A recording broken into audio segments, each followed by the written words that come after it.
안녕하세요. 오늘도 사연 살롱을 찾아주셔서 감사합니다. 얼마 전 저희 친정엄마는 아빠를 되찾았고 저는 미저리 같은 남편과 이혼하고 말았어요. 제가 이혼하게 된 계기 중 한 80%는 시모 탓인 것 같아요. 남편을 두고 미저리라고 표현하기도 좀 그렇네요. 남편은 딱 잡은 물고기 밥 안 준다는 심보로 결혼 후엔 밖으로만 돌았거든요. 결혼 전엔 진짜 어땠는 줄 아세요? 저한테 바짝 엎드려서 공주 대접 왕비 대접 저리 가라였죠.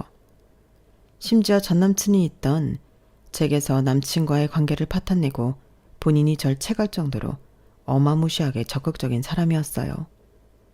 얼마나 극성을 부렸으면 전남친이 두 손 두 발 다 들고 절 떠나버렸겠어요. 저에 대해 거의 책 수준의 일기를 쓰고 손편지를 쓰며 친정 엄마한테도 얼마나 잘했는지 몰라요. 지금 와서 생각하면 그게 절 사랑해서 그런 게 아니고 단순히 욕심이 많아서 절 소유하려 들었던 것 같아요. 전 그게 사랑이라 착각했던 거고요. 제가 아까 제 이혼 사유의 대부분이 시모 때문이라고 했잖아요. 그 엄마의 그 아들이라고 시모는 극성맞게 절 괴롭혔어요. 일단 시모는 무속에 미친 사람이었는데 값비싼 혼수를 요구하며 이건 동쪽에서 사야 한다. 이건 서쪽에서 사야 한다. 생전 듣도 보도 못한 무리한 요구를 해대더군요. 우리 친정엄마는 시골에서 어렵게 자랐는데 다니던 중학교가 폐교되는 바람에 초졸에 불과해요. 그걸 갖고 사람 놀리듯이 말끝마다 니네 엄마 초졸이라 무식하다는 둥. 정말 이렇게 사연살롱 여러분께 일러바치면서도 열이 뻗치네요. 신혼집 인테리어 할 때도 완전히 무슨 부적 인테리어였다니까요. 저희 신혼집 곳곳에 시뻘건 부적을 덕지덕지 붙이더라니까요. 제가 떼어내면 와서 불같이 화를 내며 또 붙이고 또 붙이고 진짜 극성이었죠. 그런데 웃긴 건 뭔 줄 아세요? 그렇게 시모가 맹신하며 돈을 몇 억을 갖다 바친 무당이 글쎄 사기꾼이었던 거 있죠. 정말 기도 안 찬다니까요. 현재 그 무당은 사기죄로 깜빵에 있는 걸로 알고 있어요. 근데 무속에 한번 미친 사람은 절대 구제할 수가 없는 것 같아요. 시모는 그 사실을 알면서도 다른 용한 무당을 수소문하더군요. 신내림 받은 지 얼마 안 돼서 신발이 창창한 젊은 무당을 찾는다나 뭐라나 진짜 못 말린다니까요. 전 엄마와 단둘이 정말 어렵고 힘들게 자랐는데 그 와중에도 공부를 열심히 해서 교대에 합격했고 현재 초등학교 교사예요. 외모도 잘 가꾼 편이라 결혼 전에는 잡지 사진 촬영도 몇 번 했더랬죠. 엄마는 그런 저를 자랑스러워하면서도 이혼녀가 돼버린 딸내미를 안쓰럽게 바라보시죠. 그래서 아직 젊은 나이이니 다시 재혼하라면서 벌써 선자리를 줄줄이 알아봐 주셨더라고요. 그런데 현재는 결혼이고 뭐고 일단 남자한테 질려버렸어요. 또다시 재혼했는데 그 나물에 그 법이면 어떡하나요? 그놈이 그놈이란 말도 있잖아요.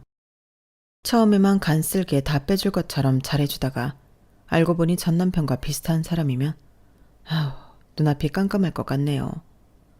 혹시 행복한 결혼 생활을 아주 길게 유지하고 계신 인생 선배님들 계시나요? 그렇다면 저한테 댓글로 조언 좀 해주세요. 세상엔 나쁜 남자, 이상한 시모만 있는 게 아니라고 말이죠. 너도 평범하고 착한 남자 결혼해서 행복하게 잘 살 수 있다고 말이죠. 그런 글을 많이 보면 그래도 용기를 좀 내볼 수도 있을 것 같아요. 저한테는 삶 자체가 산 넘어 산이었어요. 우리 친정엄마도 시모한테 시달려서 미혼모 신분으로 외동딸인 절 낳아서 여지껏 혼자 키우느라 힘드셨는데 저도 시모한테 시달려 이혼까지 하게 되니 이쯤 되면 엄마 팔자를 똑 닮은 게 아닌가 싶기도 합니다. 한 가지 사이다 뒷이야기를 해드리면 현재 시댁 쪽 사업은 폭삭 망해서 땅바닥을 빌빌 기고 있다고 하네요. 시댁과 남편에게 너무 시달려서 일말의 동정심은 하나도 들지 않아요. 그저 쌤통이다 란 말밖에 생각나지 않습니다. 제가 속 시원히 지금까지의 제 인생에 대해 풀어놓으려고 해요. 인생의 우여곡절을 겪으신 분들이라면 제 이야기에 공감 많이 되실 거예요. 그럼 지금부터 시작할게요. 저희 친정엄마네 집안은 뭐 산골짜기에서도 아주 어려운 형편에 속했어요. 농사지을 땅 한 평 갖는 게 소원이었지만 현실은 소장농 신세를 면치 못했죠. 저희 엄마가 늘 그런 말씀을 하세요. 시골에서 농사 짓는 사람들 무시하면 안 된다고. 자기 밭이며 농 가지고 농기계 여러 대 굴려서 농사 짓는 사람들 부자라고. 요즘 농기계들 수천만 원씩 하더라고요. 외할머니, 외할아버지는 그런 땅 한 평을 못 갖고 늘 남의 땅에서 알바 개념으로 일하셨던 거예요. 그러다가 외할아버지가 지병으로 일찍 돌아가시고 외할머니가 엄마를 데리고 읍내에 새로 세워진 옷공장에서 일을 시작하셨대요. 그곳에서 아빠와 처음 눈이 맞았으니 엄마는 옷공장 이야기를 간혹 하셨어요. 그때 당시 일을 회상하며 얘기하는 엄마의 눈이 바로 영화관이었어요. 그 큰 눈에 많은 것이 함축돼 있었죠. 엄마가 시골에서 다니던 하나뿐인 중학교가 인원수 부족으로 폐교되고 말았어. 중학교에 못 다니게 되자 네 외할머니는 오히려 반가워하시더구나. 돈 벌 사람 한 명 더 생겼다면서. 난 그때 외할머니의 심정을 이해해. 정말 찢어지게 가난한 환경에 남편까지 죽어버렸으니 살 길이 막막하셨겠지. 여튼 읍내 그 옷공장에 들어가 몇 년 동안 하루에 12시간 넘게 외할머니와 함께 일을 했어. 미싱 앞에서 말야. 자면서도 드르륵 드르륵 미싱 소리가 꿈에 나올 정도였지. 듣자 하니 그 공장 주인은 지방에만 수십 개의 옷공장을 운영할 정도로 대단한 부자라더구나. 어쩐지 실제로 공장 주인을 보기가 힘들었었어. 그러다가 마치 왕족처럼 공장주의 가족들이 공장 시찰을 나온 적이 있었어. 우리는 열심히 돌리던 미싱을 잠깐 멈추고 공장주의 가족들을 향해 일제히 90도로 인사를 해야 했지. 그때 공장주의 아들이었던 네 아빠와 눈이 마주쳤어. 우린 한동안 서로 빤히 쳐다봤던 것 같아. 그러다가 난 내 라인의 실장님한테 머리를 한 대 콩 쥐어 박혔지. 인사 안 한다고 말야. 네 아빠의 짙은 쌍꺼풀 진 큰 눈이 엄청나게 신비로웠어.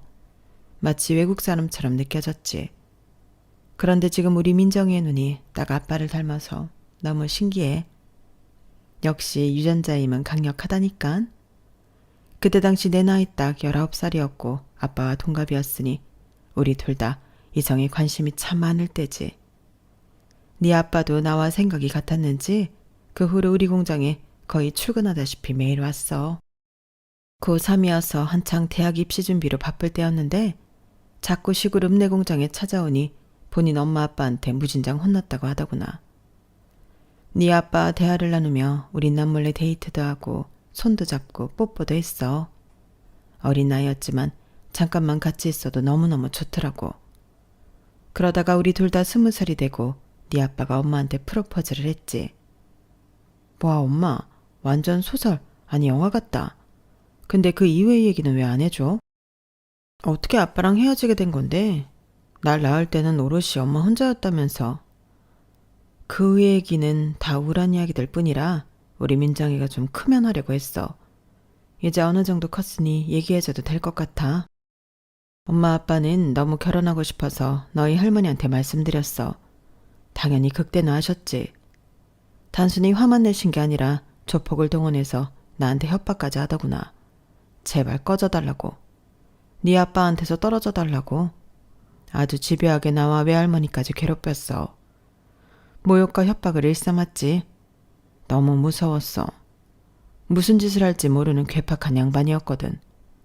그러더니 몇 달 후 한국의 모든 사업을 정리하고는 남미로 의류 사업을 하겠다며 떠나더구나. 네 아빠는 끝까지 날 데려가려고 했어. 하지만 그랬다간 내가 시댁에 의해 뼈도 못 추릴 것 같아서 거절했어. 우린 로미오와 줄리엣처럼 이별해야 했지. 그리고 네 아빠가 그렇게 허무하게 떠난 후 일주일 후쯤 내 뱃속에 우리 민정이가 이미 있던 걸 알게 되었어. 몇 번 정도 남미에 있는 네 아빠에게 연락을 취해보려 했지만 중간에서 누군가 회방을 놓더구나. 아마도 그 늙은망탱이가 그랬겠지. 그런데 엎친 게 덮친 격으로 엄마의 유리한 가족이었던 외할머니가 내 혈관이 터져 바로 돌아가시게 되었고 엄마는 만삭인 상태에서 모든 걸 수습하고 장례를 치러야 했지. 우리 민정이는 동네 산파 할머니의 도움을 받아 원룸에서 나아야 했고, 그땐 절망적이라고 생각했는데 우리 민정이를 내 품에 안는 순간 발끝에서부터 에너지가 머리끝까지 샘솟는 걸 느꼈어. 엄마는 우리 민정이를 낳고 여전사가 되었지. 우리 딸을 위해서라면 무엇이든 못할 게 없었어. 그렇게 열심히 살다 보니 여기까지 오게 되었네. 앞으로도 영원히 엄마는 우리 딸 지킴이로 살아갈 거야. 엄마의 지난 살아온 세월을 듣는데 눈물이 흘렀어요. 20살의 미혼모 신세로 절 낳아서 저와는 19살 차이 나는 젊은 우리 엄마는 실제로 모진 역경과 고난을 겪으며 살아왔거든요. 그놈의 돈 때문에 말이죠. 옷공장에서 일했던 엄마는 다시금 공장을 찾았어요. 이미 아빠네 옷공장은 다 정리하고 남미로 갔기에 그곳 말고 이번엔 박스 공장이었죠. 상자를 만드는 공장을 선택한 이유는 다락방 창고에서 기거할 수 있게 해줬기 때문이에요. 아주 어렸던 절 잠깐이라도 봐주면서 일할 수 있는 좋은 직장이라 여겼던 거죠. 덕분에 전 엄마와 많이 떨어져 있지 않아도 됐지만 종이박스 특유의 신냄새가 아직도 내 코 밑에서 나는 듯해요. 어린 나이에도 머리가 지끈지끈 아플 정도로 그 냄새가 싫었더랬죠. 게다가 그 창고방엔 바퀴벌레와 쥐의 천국이었어요. 어느 날인가는 엄마와 밤에 자고 있는데 찍찍 하는 소리가 들리더라고요. 그런데 그 소리가 점점 가까워지더군요. 저한테 쥐라는 존재는 귀신보다 더 큰 공포였는데 그 망나니 같은 쥐가 결국 제 귀를 깡 물고 갔어요. 전 오밤중에 깍 소리를 질렀고 귀에선 피가 철철 났어요. 엄마도 제 비명소리에 놀라서 깨셨어요. 그 후로 쥐구멍을 철사로 단단히 막아서 쥐는 오지 않았어요. 뭐 바퀴벌레와 곰팡이 등과는 친구처럼 같이 살았죠.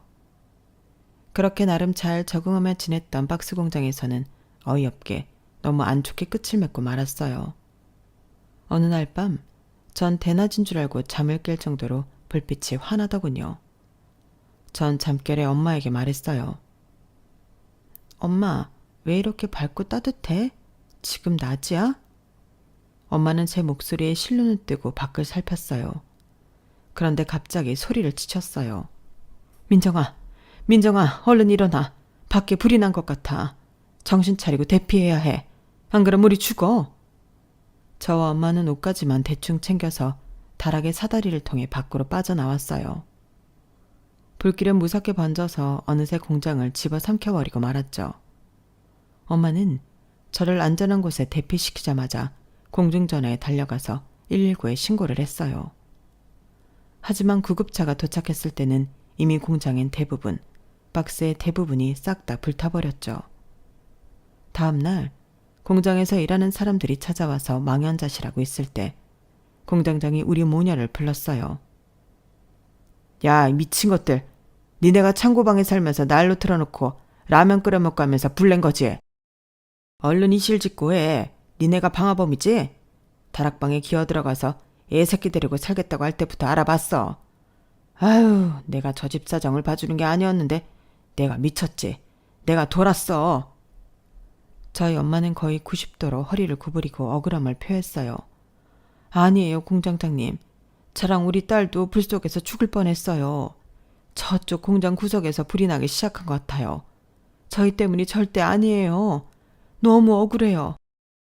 엄마의 읍소에도 불구하고 경찰까지 불러서 우리 엄마는 일단 잡혀가야 했어요. 도주에 우려가 있다나 뭐래나.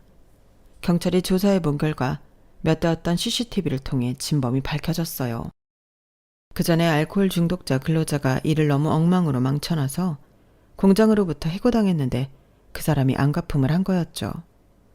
저는 경찰서로 달려가 풀려난 엄마와 얼싸안고 그 자리에서 몇 시간을 엉엉 울었어요. 이젠 하다하다 범죄자로까지 몰린 돈 없고 빽 없는 자들의 서글픔이었죠. 공장일이 신물이란 엄마는 그동안 통장에 조금이나마 저축한 돈으로 원룸을 얻었어요.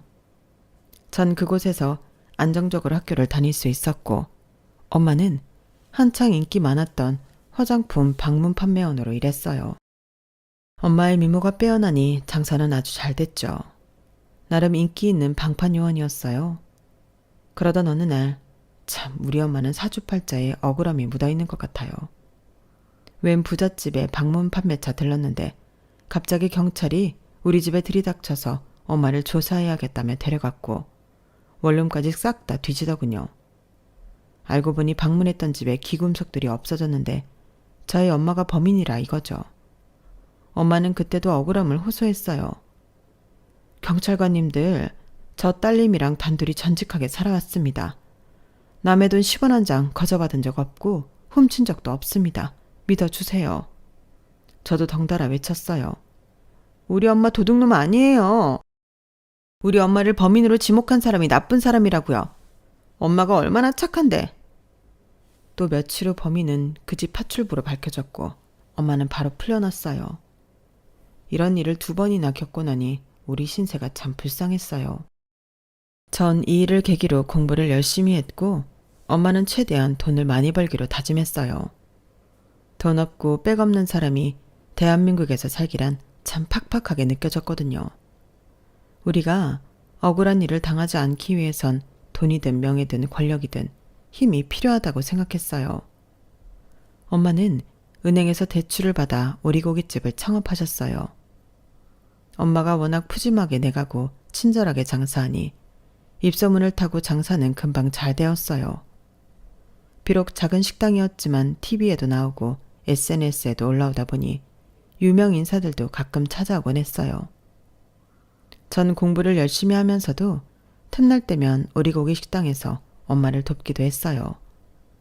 그날도 손님이 워낙 많아서 제가 엄마 일을 열심히 도와 서빙을 하고 있는데 한 테이블에서 어떤 할머니가 제 팔을 잡더군요.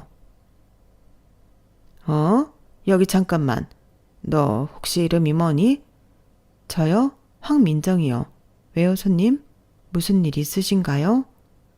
그 할머니는 제 이름을 듣더니 무언가 강한 의심을 품으며 제 엄마 이름도 묻더군요. 바로 대답했죠. 저희 엄마 성함은 정윤자이신데 왜 그러시죠? 저희 엄마가 여기 사장님인데 불러드릴까요? 잠시만요. 엄마, 잠깐만 이리 와보세요. 식당 주인이지만 서빙과 조리실과 카운터를 정신없이 오고 가던 엄마는 제가 급하게 부르니 달려오셨어요. 그리고는 그 할머니 얼굴을 보더니 사색이 되더군요. 아니, 여긴 어쩐 일이세요? 우리 민정이에게 뭐라고 하신 거예요? 그 할머니 또한 사색이 되어 우리 엄마한테 막 따져 물었어요. 너, 이 아이 뭐야? 우리 아들하고 똑같이 생겼잖아. 얘 혹시 우리 아들 석정이 딸이니? 눈이 완전히 똑같잖아. 이거 어떻게 된 거야? 우리 석정이도 이 사실을 알고 있는 거야? 엄마는 거의 울부짖으며 말했어요. 아니요. 석정 씨한테 말 안 하고 낳은 아이예요. 남미로 떠났을 때 몇 번이고 연락해봤는데 중간에 누가 회방을 넣은 건지 연락이 안 되더군요. 당신이 우리 사이를 갈라놓은 거겠죠. 어쨌든 나 혼자 나와서 지금까지 잘 키운 내 딸이니 신경 꺼요. 당장 나가라고요. 그 할머니는 그 자리에서 일어나 기분 나쁘다는 듯이 일행들과 나가버리더군요. 그제서야 그 할머니가 내 친할머니라는 사실을 알게 되었죠. 하지만 내 엄마한테 저렇게 윽박지르는 할매가 참 싫었어요. 내 피가 섞여있는 친할머니라도 말이죠. 엄마, 괜히 기분 나빠하지 말아요. 내가 엄마 옆에 있잖아요. 엄마는 식당 다른 손님들이 볼까봐 부엌 뒤로 가서 한참을 오셨어요. 그런데 그 할머니가 바로 또 식당으로 무언가를 들고 왔어요. 흰 봉투에서 매우 잔뜩 들어있는 현금을 반쯤 꺼내더니 상위에 탁 던지면서 말했어요. 이 돈 줄 테니 너 우리 석정이한테 딸 낳은 거 절대 말하면 안 된다. 알았냐? 우리 잠깐 한국에 들어온 거고 남미로 다시 돌아갈 거야. 너 옛날부터 돈 좋아했잖아. 옛다. 이거 먹고 절대 비밀 누설하지 말아라. 우리 아들 앞길 막지 말란 말이야. 알아 처먹었냐? 그제서야 엄마는 손님들이 보든지 말든지 그 할머니 얼굴에 대고 돈을 던져버렸어요. 이 노망난 할망구야. 이 미친 할매. 당신이 사람이면 당신 피 섞인 손녀딸 손 한 번이라도 잡아줘야 정상하냐? 뭐? 내가 돈을 좋아해? 돈에 환장한 건 당신들이지. 인간 같지도 않은 할망구 같으니라고. 이 더러운 돈 갖고 당장 꺼져버려. 당신 아들 앞길 안 막을 테니. 나 혼자 우리 딸 키우며 잘 먹고 잘 살고 있다고. 그 할머니는 수행비서인지 젊은 사람을 시켜서 두 돈을 다 줍게 하고는 고급 승용차를 타고 갔어요. 엄마는 화가 안 풀렸는지 그 자동차에다 대고 굵은 소금을 마구 뿌렸죠. 그리고는 서러운 마음에 저와 함께 부엌 뒤로 들어가 얼싸안고 엉엉 울었어요. 엄마, 나 얼굴도 모르는 아빠 필요 없어. 엄마만 있으면 돼. 우리 엄마는 내가 지켜줄 거야. 내가 꼭 행복하게 해줄 거야. 학생 신분으로 엄마를 행복하게 해주기 위한 방법은 공부 열심히 해서 우수한 성적표 보여드리는 것뿐이었어요. 제가 할 수 있는 나름의 최선을 다해 교대에 합격했어요. 요즘에는 교대 합격선이 조금 내려갔다고 하는데 저희 때만 해도 교대가 한창 인기 많았을 때라 꽤 높았거든요. 게다가 여자로서 안정적인 직업이라며 엄마가 엄청 좋아하셨죠. 대학생이 되어 조금이나마 얼굴에 분칠이라도 하고 다니니 가끔 남자들로부터 대시를 받기도 했어요. 얼굴도 모르는 아빠지만 아빠의 쌍꺼풀 있고 큰 눈을 닮은 제가 눈화장을 하고 다니니 화려하게 생겼다고 하더라고요. 아가씨이니 또각구두에 스커트도 입어보고 대학로에 나갔다가 잡지 모델 제의나 연예인 제의를 받기도 했어요. 제 키가 168cm라 좀 큰 편이었거든요. 잠시 혹하긴 했어요. 그런데 실제로 잡지 사진 촬영을 몇 번 해보고는 그 꿈을 완전히 접고 말았네요. 삶을 전투적으로 살아온 제가 무뚝뚝한 표정으로 카메라 앞에 서려니 참으로 어색하더라고요. 목석이 따로 없었죠. 송충이는 솔잎을 먹으랬다고 그냥 교대나 졸업하고 선생님의 꿈을 이루자며 다짐했죠. 미팅도 몇 번 했는데 착실한 의대생이 나와서 서로 눈이 맞아 첫 남자친구로 사귀게 되었어요. 의대생이라 공부하기 바빠 얼마 데이트도 하지 못했지만 처음 연애하는 거라 설레더군요. 대학을 다니면서 또 연애를 하면서도 엄마의 오리고기 식당 일을 도왔어요. 아무리 일하는 아줌마들을 쓴다 해도 엄마에게 힘이 되어주고 싶었거든요. 그날도 어김없이 엄마의 식당 일을 돕다가 어떤 젊은 남자 손님이 주문을 받는 제 손목을 덜컥 잡더라고요. 어머, 왜 이러세요? 하면서 저는 손을 뿌리쳤어요. 그 남자도 놀래서 연신 죄송하다며 사과했어요. 죄송해요. 저도 모르게 그만. 제가 이 집 단골이라 민정 씨를 아주 자주 봤었거든요. 여기 사장님 따님분 맞죠? 저 첫눈에 반해버려서 진작 말씀을 나누고 싶었는데 이제서야 말을 트게 되네요. 근데 제 이름은 어떻게 하셨어요? 그건 사장님께서 따님 부르시는 소리를 듣고 알아챘어요. 저 이상한 사람 아니고 이 근처 사무실에서 아빠 회사 물려받으려고 경영수업 받는 사람이에요. 저 민정씨 연락처 좀 알려주시면 안 될까요? 전 당연히 거절했어요. 그때 당시 남자친구가 있었으니까요. 그런데 그 이후로 정말 그 남자는 스토커가 따로 없었어요. 매일 우리 식당으로 꽃을 보내고 편지를 남겼으며 그래도 제가 반응이 없자 저희 엄마를 구워 삼더군요. 하루는 엄마가 이야기했어요. 민정아, 지철군이 아주 살갑고 우리 식당에 와서 얼마나 일을 열심히 도우고 손님 맞이를 잘하든지 내가 놀라울 정도라니깐? 지금 만나는 남자친구랑 오래된 사이니? 결혼한 것도 아닌데 혹시나 우리 지철군에게 여지를 좀 주면 안 될까? 그 남자친구 바빠서 잘 만나지도 못한다면서. 그럼 그쪽을 정리해보면 어떨까? 엄마, 무슨 소리세요? 우리 지철군이라니.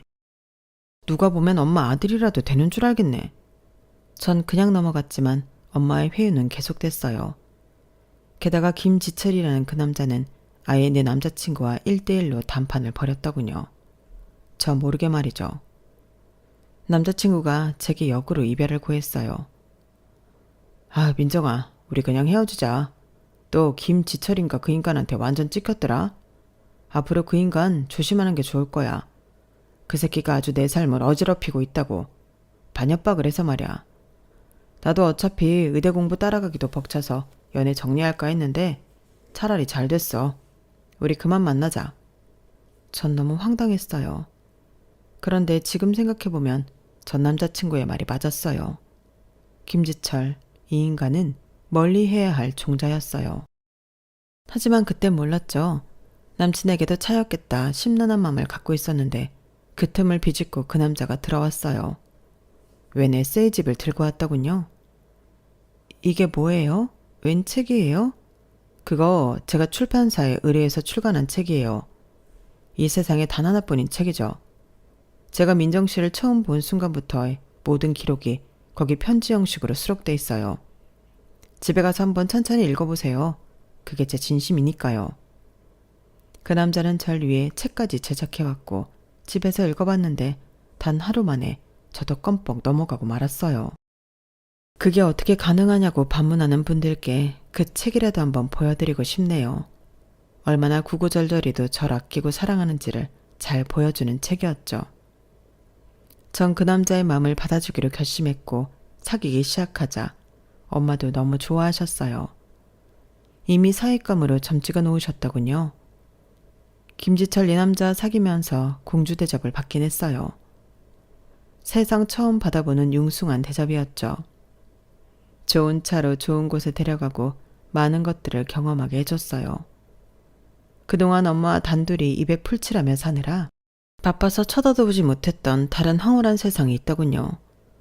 가끔은 남친이 우리 엄마까지 고급스러운 곳에 모시고 가서 누리게 해주니 좋았어요. 남친에게 고마운 마음까지 들었죠.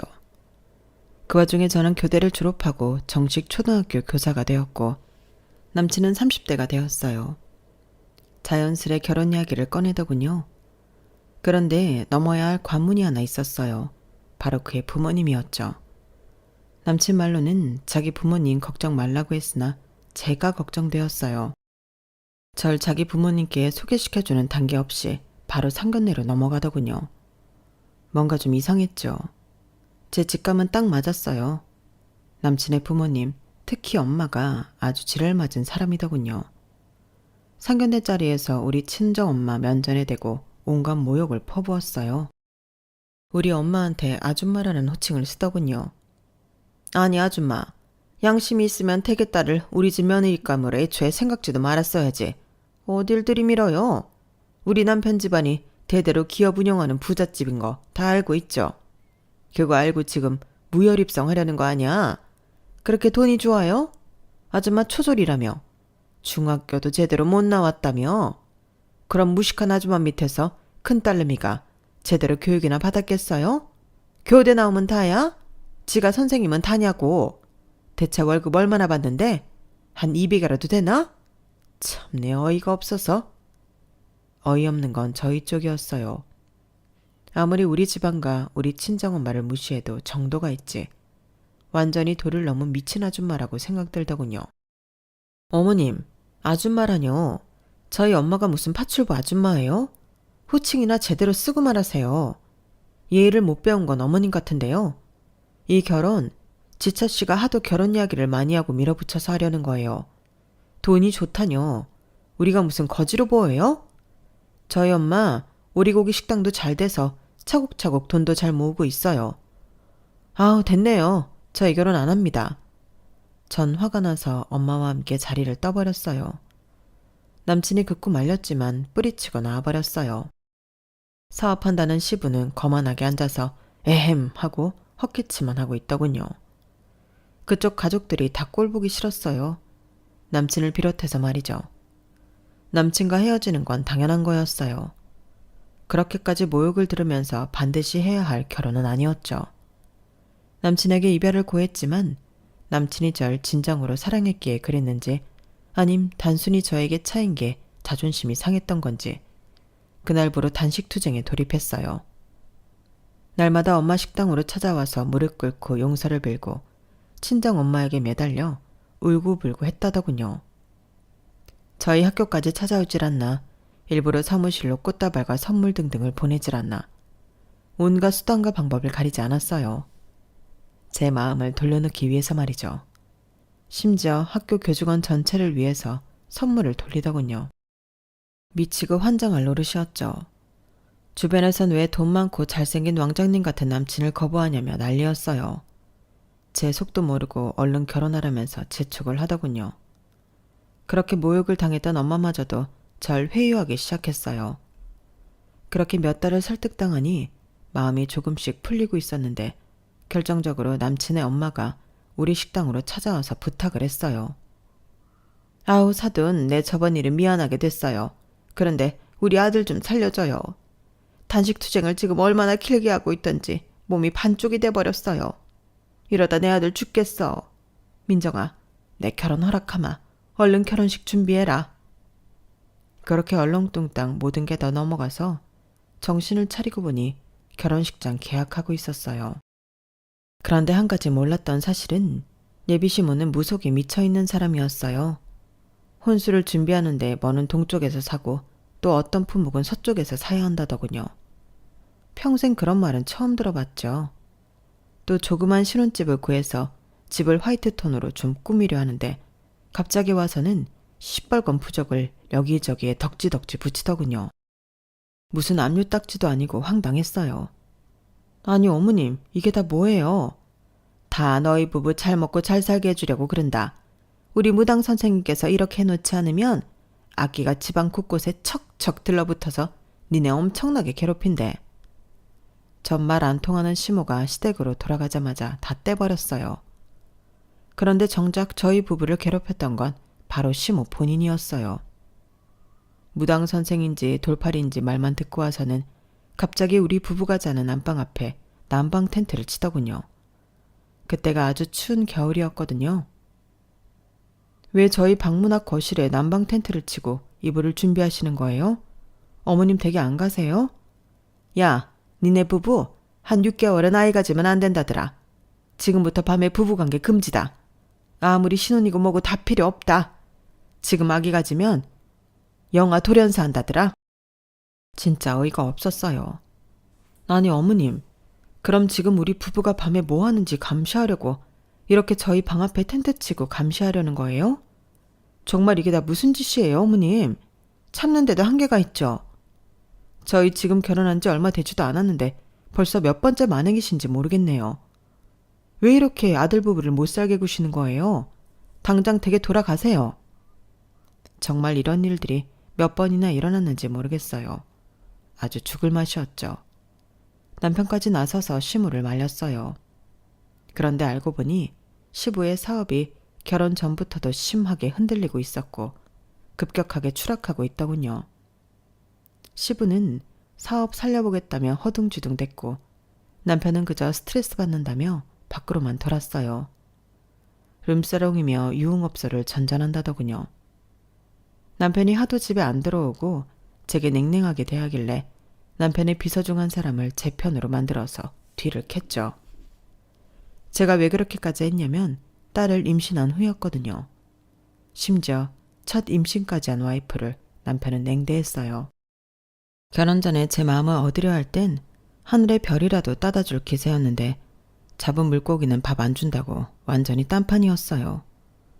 저도 참 바보 같지만 너무 힘들어서 엄마에게 이혼해버리고 싶다고 울며 고백했어요. 그랬더니 엄마는 이렇게 말씀하셨죠. 민정아, 엄마가 널 낳고 혼자 키우며 얼마나 힘들었는지 몰라. 최대한 조금만 참아보면 안 될까? 엄마가 옆에서 도와줄게. 저도 딸까지 임신한 마당에 쉽게 이혼할 순 없었어요. 엄마와 저는 기분 풀기 위해 맛있는 칼국수라도 먹자며 명동으로 향했어요. 그런데 백화점 앞을 지나는데 진짜 좋은 차에서 어떤 중년 남성이 내렸어요. VIP 고객이었는지 백화점 관계자로 보이는 사람들까지 나와서 90도로 인사하더군요. 무심코 지나가려는데 엄마와 그 중년 남성이 서로 쳐다보고는 얼어버렸어요. 엄마는 그 자리에서 외쳤어요. 석정씨, 황석정씨 맞죠? 윤자야, 내 윤자, 우리 윤자 맞지? 우리 윤자라니? 대체 누가 우리 엄마를 저렇게 부르는지 신기했어요. 알고 보니 절 낳아준 내 친아빠였죠. 아빠는 저의 존재에 대해 알고는 털썩 주저앉았어요. 내가 자식이 있다니 믿어지지 않아. 왜 말 안 했어, 윤자야? 내가 몇 번이나 연락처를 보냈는데 왜 편지 한 통 안 넣었어? 엄마, 아빠 그리고 저는 카페로 들어가 많은 이야기를 나누었어요. 아빠는 제 손을 잡고 절 안아보기도 하셨어요. 얼굴도 모르는 아빠에 대해 아무 감정 없다고 생각했는데 왜 저까지 그렇게 눈물이 많이 났는지 모르겠어요. 아마 혈육의 정이었던 것 같아요. 이름이 민정이라고? 이렇게 예쁜 딸이 있을 줄은 꿈에도 몰랐구나. 아빠는 모든 가족을 다 병으로 떠나보내고 혼자 돈이나 펑펑 쓰며 살고 있었어. 아주 우울하게 말이야. 그런데 이제 내 인생에 의미가 생겼어.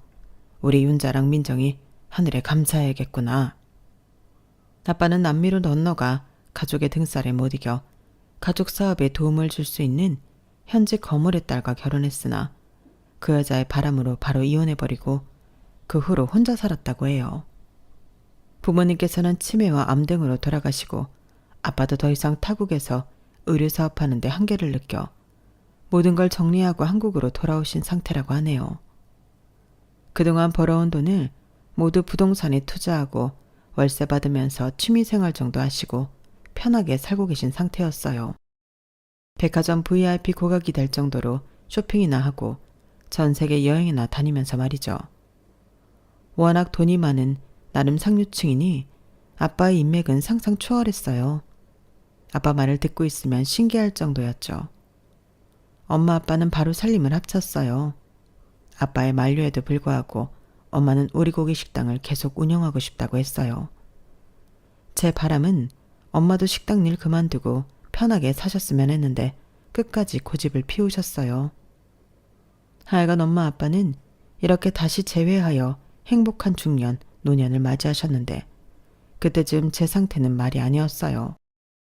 아무리 엄마와 고민 상담을 하고 심지어 정신과까지 가서 진료를 받을 정도로 스트레스가 극심했기에 뱃속에 아이가 제대로 붙어있지를 못했나 봐요. 갑자기 하혈을 하고 유산기가 강하게 비쳤어요. 무서워서 남편에게 전화를 했어요. 남편은 시댁에 가 있더군요. 자기야, 나 하혈을 너무 많이 해. 우리 아기 어떻게 되는 거 아니야? 너무 무서워. 당장 빨리 집에 와줘. 남편은 심드렁하게 대답했어요. 지금 우리 회사 사정이 어떻게 돌아가는지 몰라? 당장 망하게 생겼는데 그까짓 임신이 문제야? 애 떨어지면 임신이야 나중에 또 하면 되지. 우리 회사 망하면 당신이 다시 일으킬 수 있어? 남편의 대답보다 더 충격적인 시모의 목소리가 전화기 너머로 들려왔어요. 야, 어차피 고추 안 달린 딸이면 필요도 없는 존재니 떨어지든 말든 상관도 마라. 네 남편 지금 바쁘니까 알아서 처리해. 전 전화를 끊고 쓰러지고 말았어요. 악마 같은 시댁 식구들에게 치가 떨렸죠. 유산은 점점 진행되고 119를 타고 응급실에 갔지만 되돌릴 수 없었어요. 뱃속에 있던 우리 딸아이는 하늘나라로 가버렸죠. 그들에게 분노가 치밀어 올랐어요. 전 마음속으로 남편과의 관계를 정리해버렸어요. 이혼을 마음에 품고 있었죠. 그런 와중에 시모는 엄마가 운영하는 오리고기집에서 회사 직원들과 회식한다며 50명분을 예약하더군요. 우리 친정엄마와 아빠는 제 속도 모르고 정말 진수성찬으로 살았어요. 사돈네 돕고 싶다고 말이죠. 그런데 끝까지 시모는 황당한 일만 벌이다 끝났어요. 예약 당일날 10분 전 전화로 예약 취소를 하더군요. 이렇게 비아냥대면서 말이죠. 거기 맛없다고 소문났어요. 회사 직원들이 다른 데로 가자네요. 암튼 그렇게 됐네요. 오늘 거기 안 갑니다. 죄송하다는 말 한마디 안 하고 일방적으로 전화를 끄더군요. 친정엄마는 화가 나서 문자와 함께 사진 한 장을 전송했어요. 사돈, 후회하게 되실 거예요. 사실 워낙 발이 넓은 아빠는 우리 시댁 쪽 사업을 돕고 싶다며 우리 시댁이 하는 사업에 도움이 될 만한 저명 인사들을 모두 불렀거든요. 시부와 만나게 해주고 싶다면서 말이죠. 시부의 사업을 어떻게든 다시 살려보려는 선한 의도에서 마련한 자리였는데 시모가 걷어차버렸죠. 그분들은 식사 한 끼 가볍게 하시고 모두 돌아가셨어요. 아빠가 어렵게 발걸음 해주신 그분들께 죄송하다며 다음에 거하게 한 턱 내겠다고 사과를 했더랬죠. 누가 봐도 알만한 유명한 분들도 많이 포함돼 있었어요. 그분들 사진을 보시고는 시모도 알아차렸는지 뒤늦게 마구 뛰어왔더군요. 사돈, 이게 어떻게 된 일인가요? 이분들 유명한 분들이잖아요. 우리 사업적 관련된 분들인데 다 오리고기집에 있었단 말이에요? 친정엄마는 늘 시모한테 잘 보이기 위해 최대한 예의를 갖춰 말했는데 이젠 아니었어요. 의기양양하게 시모를 깔보며 목소리를 높였죠. 그래요. 댁내 사업이 하도 망해간다기에 우리 남편이 그쪽 사업 좀 살려주려고 자리 마련한 거였는데 되기 10분 전에 걷어차버렸네요. 역시 무식한 사람은 뭘 해도 안 된다니깐? 나 초졸이라고 상견례 자리부터 아주 무시하더니 그쪽도 뭐 IQ는 그리 높지 않은 것 같네요. 몇십 년 만에 다시 재회한 우리 남편 재산이 몇백억 원 되거든요. 인맥도 아주 화려하고요. 우리 딸이 이혼하고 싶다는 이유를 알겠네. 그래서 오늘부로 우리 부부는 민정이 이혼 찬성하기로 결정 내렸습니다. 이제 사돈도 아니고 그냥 남남이니 이제 가세요. 우리 식당 얼씬도 하지 말고 그냥 꺼지라고요. 시모가 희번떡거리며 우리 친정엄마 손을 잡고는 머리를 조아렸어요. 사돈어른 재산이 몇백억이라고요? 우리가 지금 몇십억 원을 못 막아서 사업을 다 말아먹게 생겼는데 조금만 보태주시면 안 될까요? 사업 다시 재기하면 이자까지 쳐서 반드시 갚겠습니다. 네? 사모님, 아니 사돈어른. 이어 제가 나섰어요. 그 더러운 손으로 우리 엄마 손잡지 말아요.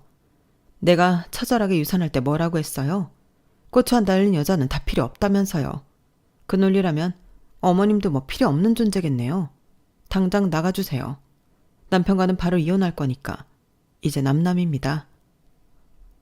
속이 다 시원했어요. 그 소굴에서 나올 수 있다고 생각하니 하늘을 날아갈 것 같이 가벼웠죠. 그렇게 모든 게 다 끝났어요. 영원할 것 같은 남편의 사랑도 우리 결혼도 너무 비극적이고 더럽게 끝나고 말았네요. 당장은 여자 마음 얻기 위해 간쓸게 다 빼줄 것 같은 사람 너무 믿지 마세요, 여러분. 진짜 그 속내까지 다 파악한 후에 결혼 결정 내리시길 바래요. 남편을 비롯한 시댁 식구들한테 크게 대이고 나니 왠지 친절한 사람도 곧이곧대로 믿지 못하겠네요. 이러다 사람 불신증 걸리는 거 아닌가 모르겠어요. 어쨌든 전 엄마 아빠와 함께 군과 같은 집에서 함께 살며 몸과 마음을 추스르고 있어요. 휴직계를 냈던 학교에 다시 복직하며 아이들의 환한 웃음을 보니 저절로 치유되는 느낌이기도 합니다. 이렇게 다시 살아가면 다 잊혀지겠죠. 시간이 약인 듯해요. 들리는 풍월에 의하면 남편 집안은 아주 폭삭 망했다는데 꼬수어 죽겠네요. 우리 집에 와서 돈 빌려달라는 소리만 안 했으면 좋겠어요. 물론 빌려달라고 해봤자 쫓겨나기밖에 더 하겠어요. 아주 쌤통입니다. 복수의 일환으로 매우 행복하게 잘 살 거예요. 전 남편 보란듯이 말이죠. 여러분께서도 누군가에게 최고의 복수를 하고 싶다면 보란듯이 최대한 행복하게 건강하게 잘 사시길 바래요. 그럼 모두 행운을 빕니다. 여러분, 사연 댓글에 응원과 현명한 조언 부탁드려요. 좋아요와 구독은 저에게 큰 힘이 됩니다. 오늘도 좋은 일 가득하세요.